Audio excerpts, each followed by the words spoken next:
Umengameli we-EFF uMnumzane Julius Malema uthi njengoba kule mpelasonto ubuholi be-EFF bebuka KwaZulu-Natal ingoba bafuna-ke ukuthola ukuthi yini le eyenziwe yi-MK Party eholela ekutheni i-EFF ilahlekelwa ngamavoti.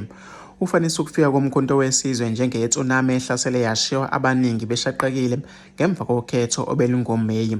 uMalema usho lokho ekhulume osizweni Newcastle emngcwabeni kaNkosazana Emily Thwala ongunina kaMnumzane Mongezi Thwala ongusihlalo kwe-EFF esifundazweni. Phambi komphakathi obuthamelekele umngcwabo, uMalema uthi uMongezi wathi-ke akabanga igwala kuthe noma-ke kufika i-tsunami eyi-MK kodwa waba-ke nesibindi. Uthe-ke uzobuhlungu ngokuthi akalitholanga ithuba lokubonana nonina kaMongezi ukuze-ke aveze ukuziqhenya kwe-EFF ngesibindi indodana yakhe ebenaso ngesikhathi kuhlasela le tsunami.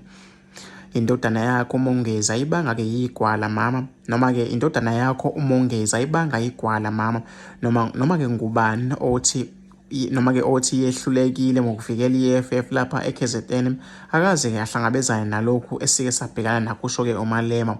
Uqhube wathi-ke iqiniso ukuthi ikhehla laseNkandla lasishaqisa-ke sonke, nakuba-ke evuma uMalema ukuthi ukufika kwe-MK kuyilimazile i-EFF kodwa uthi-ke kabaphelile amandla basazolivuselela leli qembu kulesi sifundazwe.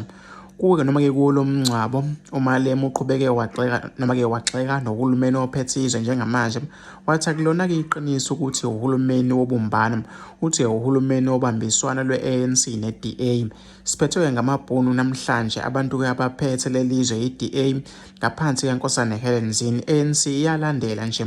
uMalema-ke ubehambisana nabanye abaholi be-EFF okubala kubona kuMnumzane Marshall Dlamini noma-ke ongunobhala jikelele uDr Mbuyiseni Ndlozi, nabanye-ke bekukhona noNgqongqoshe wezokubusa nokubambisana nezomndaba esifundazweni umfundisi Thulasizwe Buthelezi obemele uNdunankulu KwaZulu-Natal uMnumzane Thami Ntuli.